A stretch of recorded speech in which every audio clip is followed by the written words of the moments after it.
6 ways to avoid being relocated into a FEMA camp. Now, you might want to share this with everyone because we're probably going to need to know this information very soon. Number 1, be prepared enough to not need to seek out resources. This is definitely the best advice I can give you. Most people going to FEMA are seeking them out for basic supplies and probably did not prepare enough in advance for the disaster or emergency.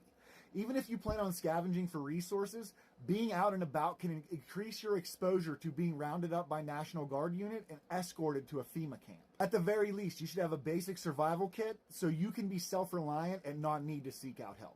Number 2, stay out of locations that have a high risk of mandatory evacuation. You can usually tell ahead of time what areas could be prone to a mandatory evacuation. Is your home vulnerable to a nuclear incident? Is it in an urban area or near a military base that could be targeted by attacks? All of these are examples of where a mandatory evacuation could be put in place. So knowing your risk of these threats can help you see the potential for evacuations. Mandatory evacuation areas usually spawn FEMA camps just outside the evacuation area to house all the evacuees. If at all possible, try to have a better plan than being funneled into one of these camps. Number 3, mark your home with a FEMA marking telling search and rescue it was already evacuated. If you want to get real clever, you can mark your home as if it was already visited by a search and rescue unit. Relatively simple, and all you need is a can of spray paint.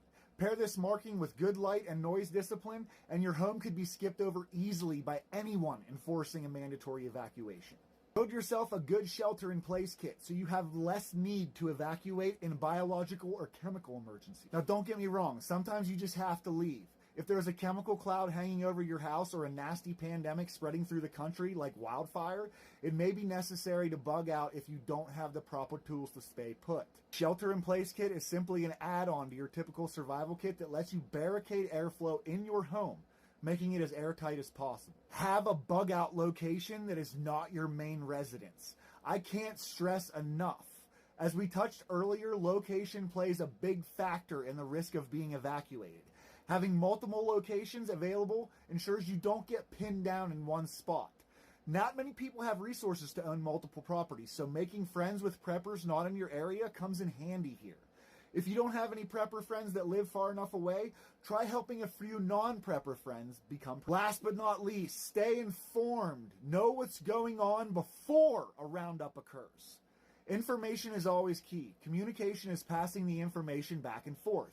While news sources on TV and the radio can be managed and censored, amateur radio cannot.